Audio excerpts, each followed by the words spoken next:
자, 벼락치기 영상 한번 가볼게요. 여러분, 벼락치기 영상 선생님 찍기에 앞서서 말 그대로 벼락치기입니다. 몰아서 하는 거기 때문에 흐름 위주로 할 수밖에 없어요. 시간이 없기 때문에. 그래서 선생님 흐름 설명 중에서 여러분 잘 이해 안 되는 부분이 있으면은 선생님 앞쪽에 되게 농담까지 섞어서 자세히 설명한 영상들이 많이 있어요. 그쪽 부분에 다시 돌아가서 피드백 한번 다지고 다시 와서 들으면은 좀 이해가 될 겁니다. 양이 너무 많기 때문에 선생님이 다 설명할 수가 없어요. 그래서 선생님 많이 생각하고 그래도 요거만큼은 꼭 봐야 되지 않을까. 모든 학교에서 이런 것들은 역사 선생님들이 강조하는 부분이기 때문에 그런 거 위주로 좀 보면 좋을 것 같아요. 시간이 없잖아. 자, 임진왜란. 그래서 우리가 왕을 기억해줘야 되는데요. 선조가 처음과 끝을 장식하게 됩니다. 선조가 임진왜란 처음과 끝까지 왕을 하게 됩니다. 선조, 임진왜란. 임진왜란이 중요한 이유는 저걸 기점으로 그 전을 조선 전기, 그 뒤를 조선 후기라고 합니다. 전쟁이 터진 이유는 한마디로 요거죠. 도요토미 히데요시가 쳐들어옵니다. 일본의 전국시대라고 있었는데 쪼개져 있던 일본을 통일한 사람이 도요토미 히데요시예요. 그래서 이 사람이 정명가도, 명나라를 정벌할 테니 길을 비켜달라라고 주장을 하지만 누가 비켜주겠어요.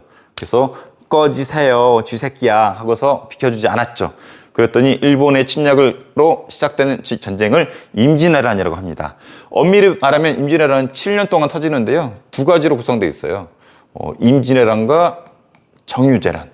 그래서 여기 일본의 침략을 임진왜란, 다시 쳐들어온 것을 정유재란 이렇게 되어 있는데 이 흐름은 교과서 읽으면 이해될 테니까 한번 쭉 보세요.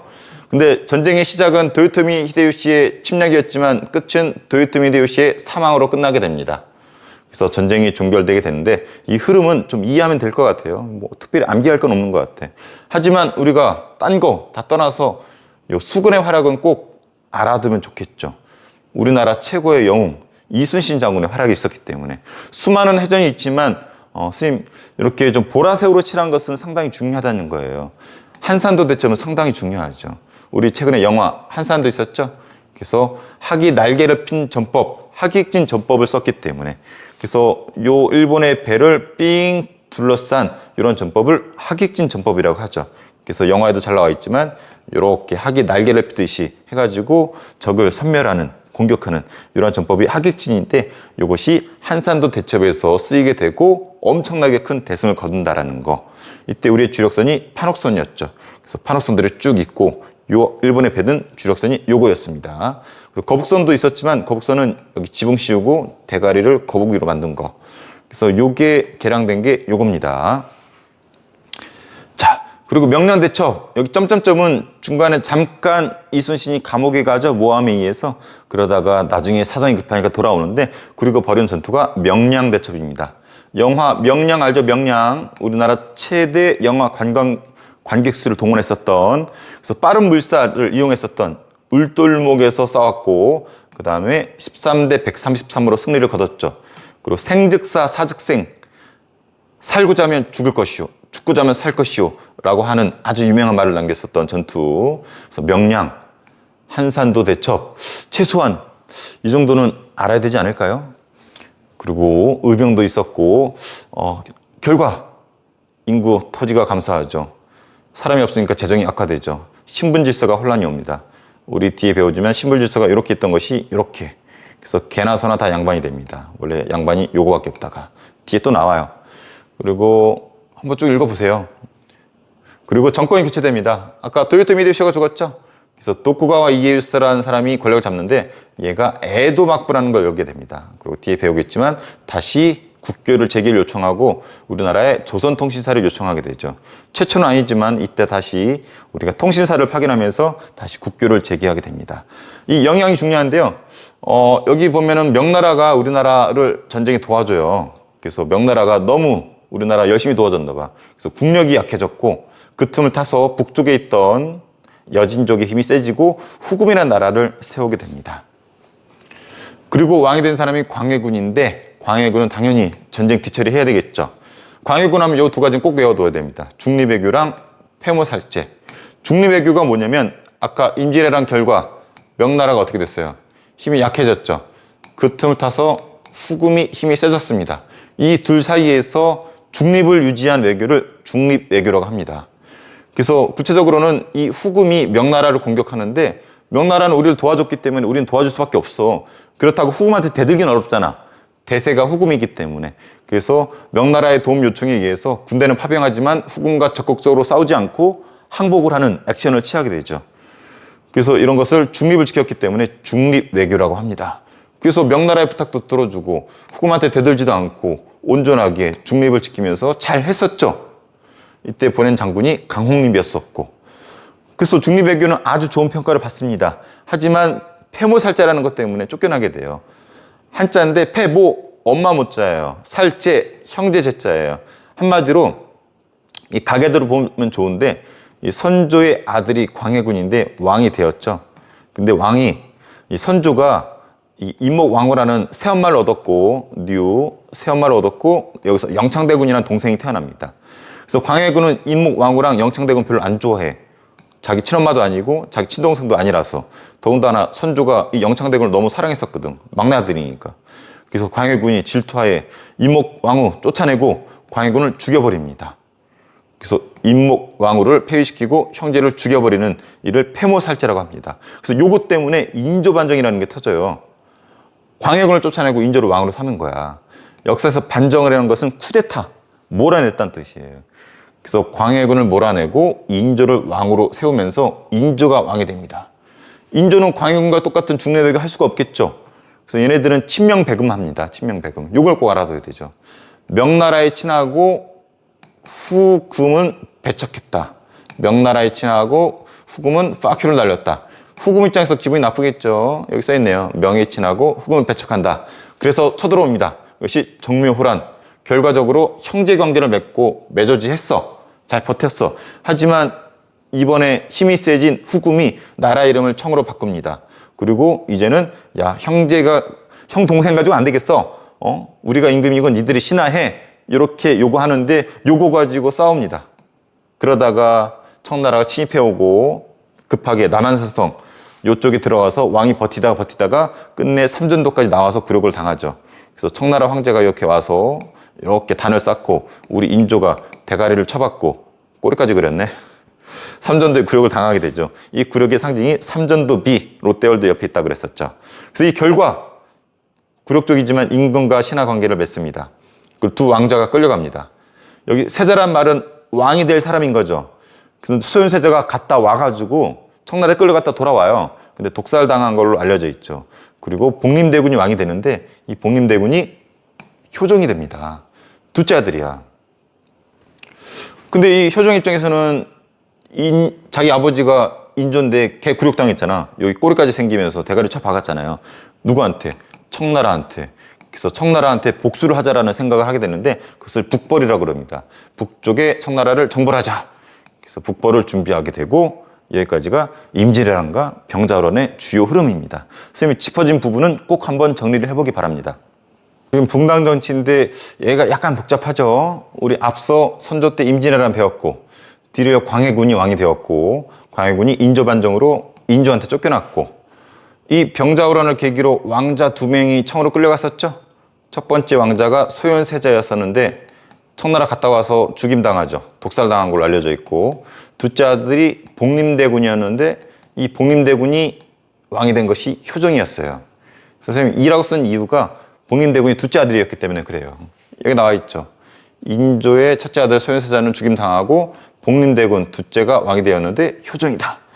근데 효종이 둘째 아들이었는데 문제는 여기 잘 보면은 인조가 새 와이프를 얻습니다. 새 아내. 자이대비라고 하는데 효종이 죽었을 때 이 자이대비가 살아남습니다. 되게 오래 살아. 젊기 때문에. 그래서 여기 쓰여져 있지만 효종이 죽었을 때 계모, 새엄마인 자이대비가 살아있었어요. 그래서 자이대비가 상복을 얼마나 입어야 되는가 두고서 싸우게 되는데 이것을 예성 논쟁이라고 합니다. 여기에 붕당 정치의 피크라고 할 수 있는데 일단 붕당이라는 것은 지금의 정당과 비슷해요. 국민의힘, 더불어민주당 서로 뜻을 같이 하는 사람들끼리 모인 것을 붕당, 정당이라고 하죠. 이때 똑같아요. 그래서 처음에 동인, 서인이 있다가 북인, 남인으로 쪼개지는데 광해군 때는 북인과 손잡았는데 광해군은 쫓겨나고 북인도 이때 방합니다. 없어요. 그래서 서인 아니면 이제 남인의 싸움이 되는 건데 인조는 서인과 같이 손을 잡았었고 그다음에 효종 때도 서인과 손을 잡았어요. 그렇다고 남인이 없었던 건 아니고 남인은 서로 경쟁하면서 있었지만 주도권은 얘네들이 잡아갔었다는 거, 서인. 그러다가 이때 현종 때 문제가 터집니다. 아까 설명했지만 현종은 효종 다음이거든.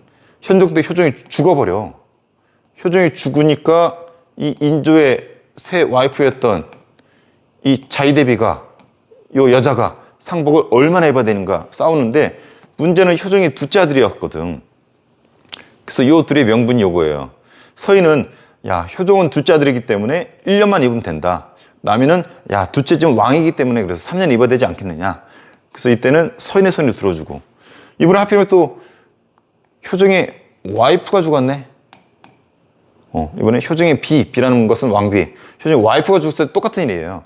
효종의 와이프가 죽으니까 이 조대비, 자이대비가 아직도 살아있기 때문에 또 싸웁니다. 남인은 야 그래도 왕의 와이프니까 1년 입어야지. 서인은 아니다. 둘째 아들이 왕이 되었기 때문에 그 와이프는 9개월이면 충분하다. 서로 의견 역할이 되는데 이때는 남인의 손을 들어줍니다. 그래서 이때는 서인의 손을 들어줬다가 이때는 남인의 손을 들어주고 서로 이렇게 경쟁합니다. 그래서 이런 것을 붕당정치라고 하는 거예요. 선생님이 이렇게 세모라도 이렇게 표현하는 이유는 이들이 서로 경쟁했지 죽이진 않았었거든. 그래서 처음에는 북인이 권력 잡았다가 서인이 권력 잡았다가 계속 서인 잡았다가 서인 잡았다가 남인이 권력 잡았다가 이런 것을 붕당정치라고 합니다. 그래서 여기까지 온 거야. 그래서 예성 논쟁은 붕당정치가 잘 진행이 됐었어요. 상대당을 죽이진 않았거든. 근데 이것이 변질됩니다. 우리가 우유가 변질되면 썩죠. 그래서 그 정치, 붕당정치가 변질된 이런 형태를 환국정치라고 하는데 현종 다음에 숙종이에요. 환국정치는 숙종 때만 일어나는 일이야.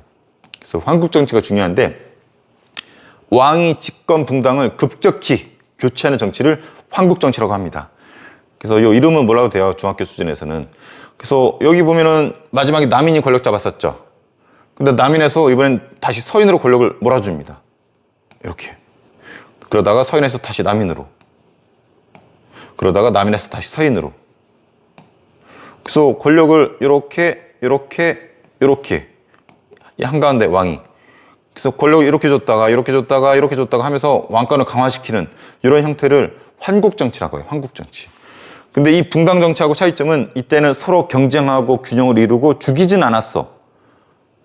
이렇게 권력을 한쪽에 주긴 했어도 죽이진 않았단 말이야. 근데 이때는 권력을 빼앗기는 쪽은 죽여버립니다. 이쪽 권력 줬다가 얘가 또 세질 것 같으면은 얘네도 싹 죽여버리고 이쪽에 힘을 실어주고 얘네가 또 세질 것 같으면은 얘네도 싹 죽여버리고 이쪽에 권력을 몰아주고 그래서 급격하게 상대당을 죽이고 권력을 주는 또 커질 것 같으면 상대당을 또 권력 주면서 또 죽여버리는 이런 식으로 왕권을 강화시키는 그래서 왕이 집권 붕당을 급격히 교체하는 이런 정치 붕당 정치는 서로 죽이지 않고 균형을 이뤘는데 여기서는 균형을 깨면서 상대당을 죽이고 완전 몰빵하는 이러한 형태 그래서 보복이 있고 하나의 붕당이 권력을 독점하는 이런 형태를 환국정치라고 하고 붕당정치가 변질되었다 이런 표현을 씁니다.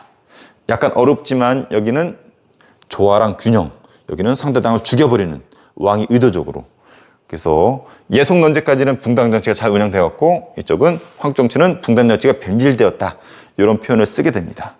그래서 요거는 선생님이 앞에 영상에 여자 관계 가지고 요거 소개한 거니까 한번 보고 선생님이 언제부터 조선 후기라고 그랬나요? 임진왜란 후를 조선 후기라고 그랬죠? 이때는 이제 비변사 권력이 세져요. 원래는 외적 침략에 대비한 임시기구였어요. 근데 임진왜란이 7년 동안 터지면서 매일 비변사에 모여서 회의한단 말이야. 그러면서 양난, 임진왜란 병자를 거치면서 얘네들의 힘이 약해되고 비변사의 힘이 세지게 됩니다. 이걸 기획한 것이 흥선대원군이고 그리고 군사제도는 오군영과 서구군 체제로 된다라는 거 특히 중앙은 서울을 말하죠. 서울의 오군영에서는 훈련도감 플러스 요 4개가 있었다라는 거. 그래서 훈련도감은 좀 알아둬야 되죠. 외란 중에 창설되었고 포수, 사수, 살수, 직업군으로 편성된 독특한 부대였었다라는 거. 지방은 노비까지 편성된 서고군 체제였었고 조세라는 것은 세금입니다. 요 3가지 구별할 수 있어야 됩니다. 영정법, 토지 한 결당 쌀 4두로 고정된 거예요. 원래는 좀 풍년, 흉년에 따라서 되게 차등이 있었는데 그냥 제일 아랫등급인 1결당 4두로 고정했고 대동법은 원래 특산물을 내는 거였어요. 특산물.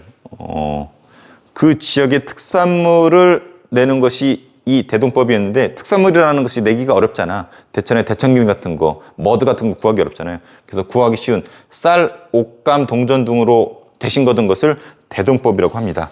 여기 쓰여져 있죠.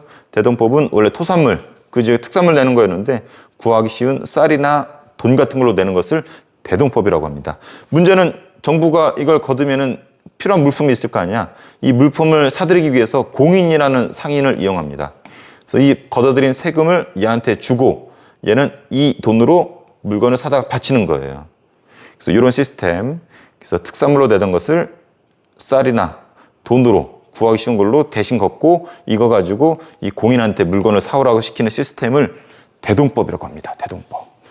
그래서 원래는 집 단위로 할당하는 것을 토지 단위로 할당하기 때문에 토지가 많은 양반들의 반대해서 100년이나 걸렸다라는 거 얘기해 줬었어요. 그 균역법.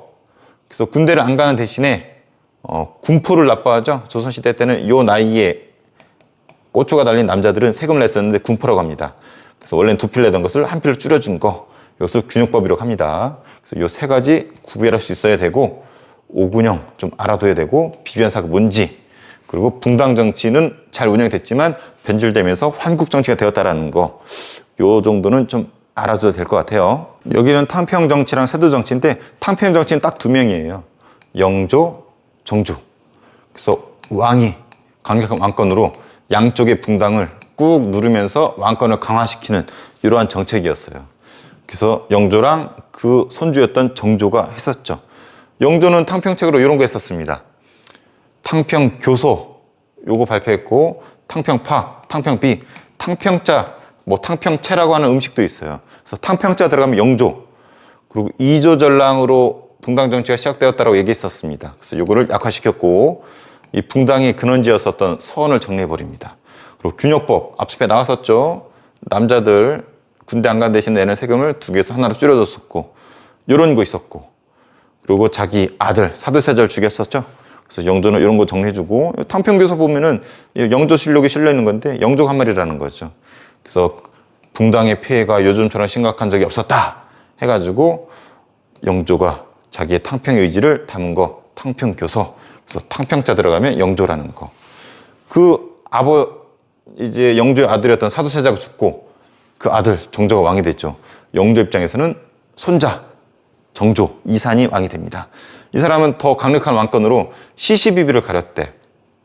영조보다도 더 제대로 탕평책을 실시한 건데, 이 사람이 한 거, 장영영이라고 하는 군대를 설치했고, 그리고 규장가기로 하고는 자기 싱크탱크.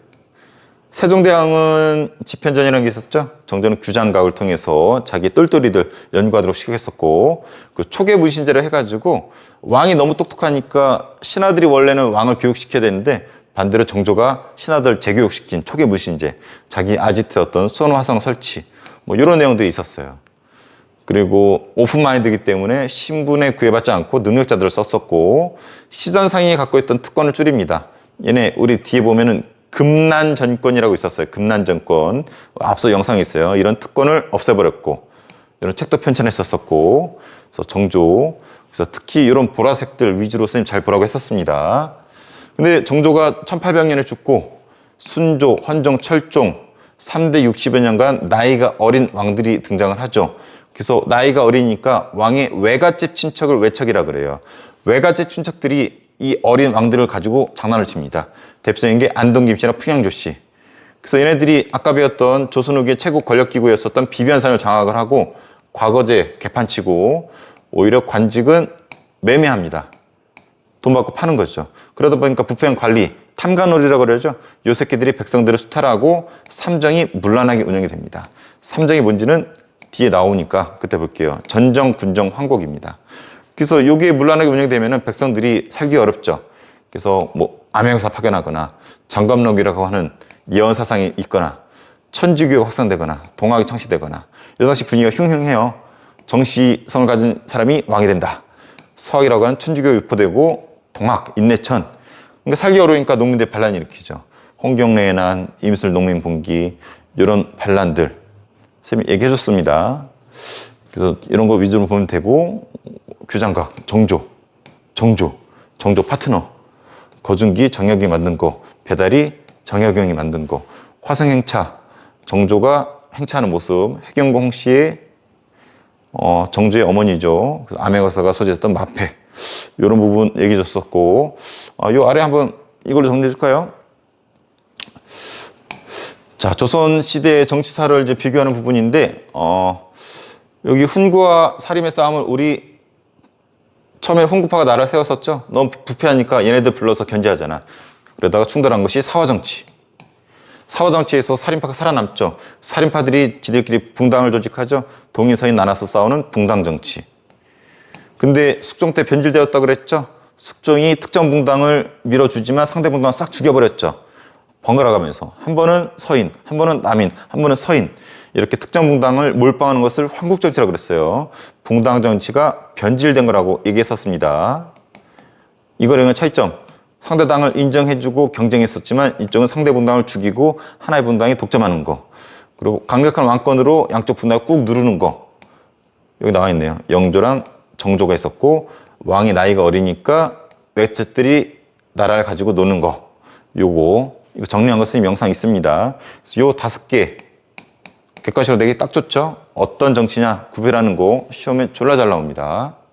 여기는 조선 후기 경제 부분이죠. 농업 부분에서는 모내기법, 이양법이라고도 한다고 그랬었죠. 이거 아주 중요하다고 그랬었죠. 이양법 결과 노동력이 줄어들고 수확량이 확대되고 벼, 보리, 이모작이 가능하다고 그랬어요. 특히 보리는 세금까지 안 내니까 더 많이 생산한다고 그랬었죠. 그래서 광작도 얘기해줬습니다. 노동력이 적게 들어가니까 한 사람이 넓은 곳을 경작할 수 있는 광작이 있었고, 이것 때문에 한 사람은 자기가 다 농사지니까 돈을 많이 벌고, 땅을 빌려서 농사짓다 소작이들 쫓겨나니까 농민들이 2개로 쪼개집니다. 부자 농민이나 일자리를 찾아서 도시 광산으로 가는 노동자로. 분화, 쪼개졌다, 농민이 2개로 쪼개졌다, 이런 표현이죠. 그래서 이 부분, 모내기법의 영향, 노동력 절감, 수확량 향상, 이모작 가능, 광작으로 인해서 농민이 분화되었다. 이 부분은 어떤 문제에서든지 문제집도 다 강조하고 있습니다. 조선 후기에는 팔기 위한 상품 작물이 유행했었고, 일본을 통해서 외래 작물이 들어왔었고, 그리고 상업이 발달했었다 그랬었어요. 특히 이런 데서 장시 시장이라고도 합니다. 포구는 강 같은 거, 항구 같은 거, 국경지대.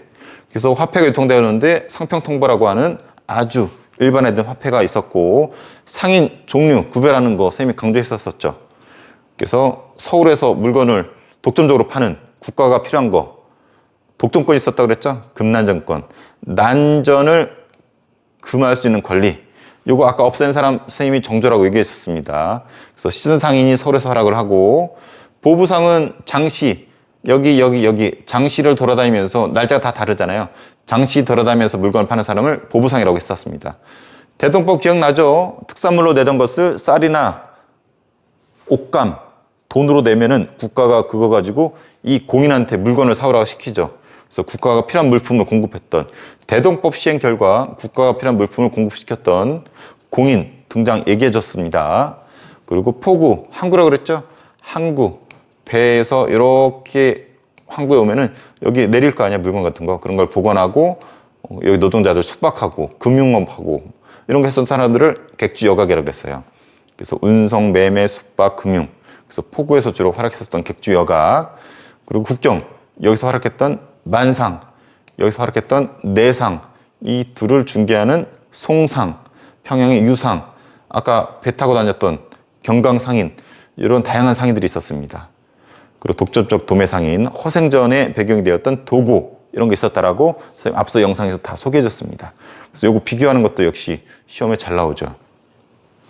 여기는 한번 쭉 읽어보고, 자, 신분제, 조선 후기가 되면은 임진왜란 이후에 개나 소나 다 양반이 된다고 그랬었죠. 양반의 수가 대폭 증가했다는 거. 왜 증가했는지 이런 것들 한번 선생님 챙겨보라고 그랬었어요. 납속책, 국가에다 세금 내면은 신분 상승시켜주는 거. 공명첩, 이름이 비어있는 공명첩, 세금 내면은, 곡식 내면은, 돈 내면은 비어있는 이름에 자기 이름을 기입해주는 거죠. 어디 있어요? 어디 갔냐? 원래 있었는데. 여기 있네요, 공명첩. 국가에 세금 내면은 여기 돈 내면은 여기다 자기 이름 써주고 이 관직을, 명예직을 주는 거예요. 족보 위조 이런 등의 방식으로 이거밖에 없던 양반이 개나 소나 다 양반으로 상승했다. 그래서 조선 후기에는 양반의 가치가 떨어졌었다. 또 세도정치기에 이건 앞에 했었어요. 세도정치기의 특징이 소수 가문 안동 김씨나 풍양 조씨가 3대 60여 년간 권력을 잡고 좌지우지하는 형식이라고 그랬었죠. 왜냐하면 순조, 헌정, 철종 요 3대 60여 년간 나이가 어린 왕이 되면서 외척들이 깝친다 그랬잖아. 그러다 보니까 비변사, 권력기구 차지했고 과거제 제대로 운영 안 하고 메가매직, 관직을 팔았고 그러다 보니까 이런 쓰레기들, 탕거로들이 백성들을 수탈했죠. 대표적인 게 삼정의 문란. 삼정은 전정, 군정, 황국이었었어요. 특히 이 군정, 여기서 쓰여져 있네, 삼정. 전정, 땅에 매기는 세금인데 제대로 운영을 안 했어. 군정, 군사 군자예요. 원래 16살에서 60살 이 고추 달린 애들만 세금 내야 되는데 돌아가신 아버지나 깐난하게 한테도 이 세금을 물리게 했던 거. 군정. 그래서 이것 때문에 정약용이 어떻게 했어? 시 하나 썼죠? 귀양 가다가 농민이 자기 고추를 쭉 늘려서 칼로 잘라가지고 빙빙빙 돌리면서 우는. 자기 고추 왜 잘랐어? 고추가 있으면은 아기가 또 태어날 수도 있고 아들 태어날 수도 있죠. 그럼 어린 아들 때문에 세금도 내야 되고 자기도 달려있으니까 또 세금 내야 되죠. 이 군포, 이 군정, 군정의 폐해 때문에 자기의 농민이 고추를 자르는 일이 벌어졌었잖아요. 그래서 그 시를 선생님이 애절량이라고 수업 때 무지 많이 얘기했었고 영상에도 있습니다. 앞에. 환곡은 곡식을 빌려주는 건데 이자를 원래 10분의 1 정도만 받아야 되는데 엄청나게 고리대라 그러죠. 많은 세금을 걷어서 운영이 되는 삼정의 문란. 살기가 어렵잖아. 이렇게 살기 어려우니까 별의별 소문이 다 돌아. 정시성을 가진 도령이 나타난다. 정감록. 천주교, 서학이라고 학문으로 들어왔지만 평등 사상을 내세워가지고 탄압받죠. 그리고 동학, 서학의 반대말이죠. 서학에 대항한다는 의미로 최재호가 창시했었고 인내천이 뭐라고 그랬어요? 사람이 곧 하늘이다 해가지고 평등 사상이었었죠. 그래서 최재호도 뭐가 잘 날아간다 그랬었죠. 하지만 이 당시 분위기가 정감록, 천주교, 동학 등이 유행하면서 아주 흉흉한 그런 시기였었고 그리고 아까 여기 막 농민 고추 막 잘렸잖아. 고추 가지고 반란 일으키는 대표적인 반란 홍경래의 난과 임슬 농민 봉기가 있다라고 얘기했었습니다. 특히 홍경래의 난은 이쪽 서북 지역의 어떤 지역 차별적인 요소랑 같이 연기해서 이루어졌었다라는 거 앞서 영상에서 설명했었어요.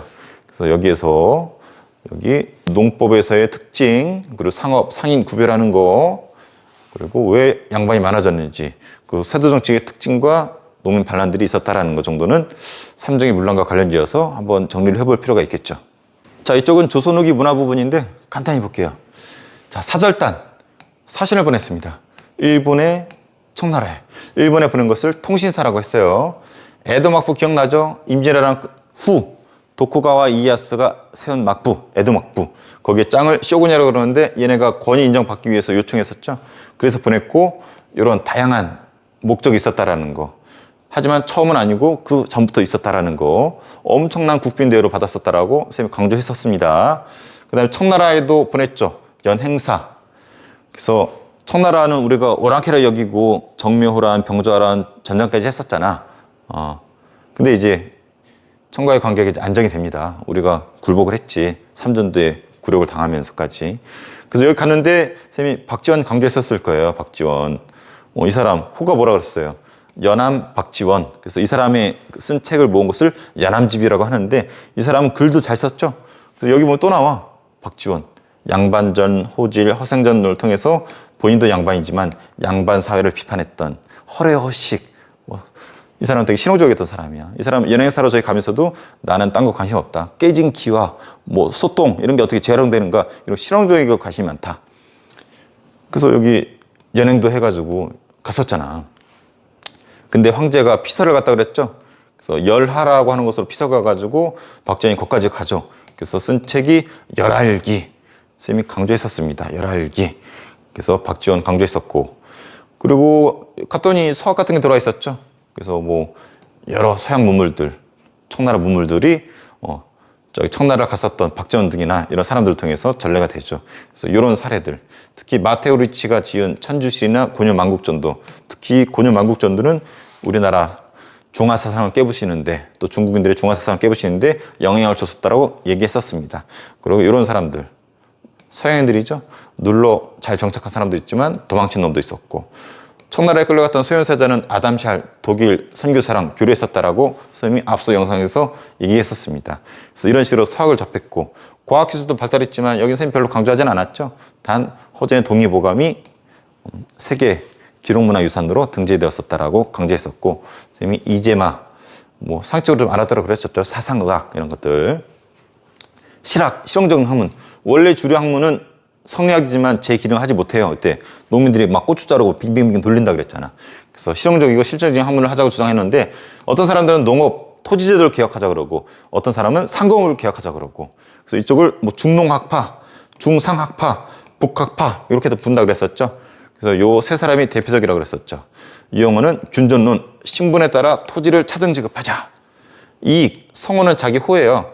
한전론을 주장했었죠. 영업전 이외의 토지만 매매하자. 땅이 이렇게 있으면은 이 영업전을 제외하고 요거만 매매, 사고 팔게 하자. 왜냐면 요거라도, 요 영업전이라도 남겨둬야지 최소한 이걸 팔지 않고 생계를 유지하지 않겠느냐. 그래서 영업전이라는 단어 나오면 한전론, 이익. 정약용은 여전론, 빨갱이라 불린다고 그랬었죠. 사회주의자. 그래서 공동농장을 주장했었던, 그래서 일한 날짜에 비례해서 생산물을 분배하자고 주장했었던 우리 원조, 오리지널 좌파라고 해야 될까요? 하지만 이때 좌파는 이미 없었다라는 거. 그래서 여전을 주장했던 정약용, 요거는 우리 앞서 이미 강조됐었고, 상공을 강조한 사람도 있습니다. 유수원, 선생님 강조 안 했죠? 홍대영, 읽어보세요. 근데 이 두 사람은 꼭 비교를 해보세요. 박지원, 열하일기, 아까 얘기했었죠? 연행사로 갔다가 황제를 따라가서 쓴 일기, 열하일기. 이런 거 강조했는데 박제가하고 구분이 안 된다 그랬었어요. 그리고 이 사람은 글도 잘 썼고, 박제가는 북학이라는 책을 썼었고, 이 북학의 때문에 북학파라고도 한다고 그랬었습니다. 근데 이 사람은 소비를 강조한 게 특징이었었죠. 우물 비유를 들어서 우물에 물을 퍼써야지 아래에서 샘 쏘는 것처럼 돈을 써야지 돈이 유통되고 경제가 발전한다. 이런 논리가 박제가였었습니다. 국학, 나라의 근간을 이룬 학문, 한국사, 한국지리, 한국어 이런 것들이 조선 후기에 유행하게 됩니다. 역사에서는 유득공의 발해고, 남북국계란, 북국이란 표현 써가지고 발해에 관심을 갖기 시작했었다고 얘기했었습니다.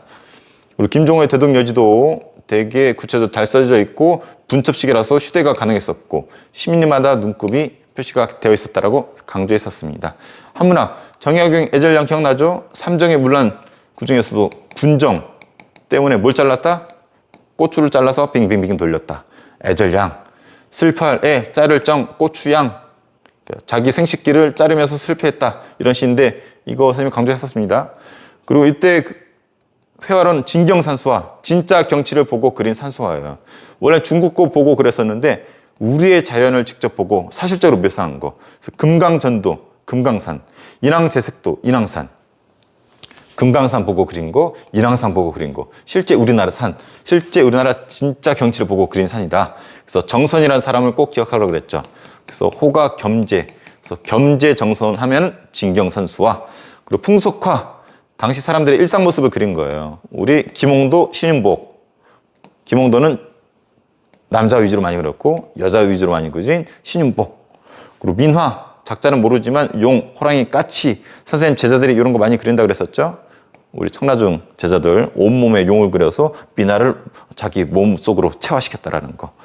그래서 이런 건 한번 읽어보고, 자, 그래서 한번 정리해 보세요. 조선 후기 생활 모습이랑 서민문화 부분인데 흐름만 간단히 해줄게요. 조선 후기, 전기랑 후기 나누는 기준이 뭐라고 그랬어요? 임진왜란. 그래서 임진왜란 전에는 남녀 평등이었어. 한마디로 남자 여자 차별이 없었어요. 읽어보면 알아요. 근데 조선 후기는 성리학이 들어오죠.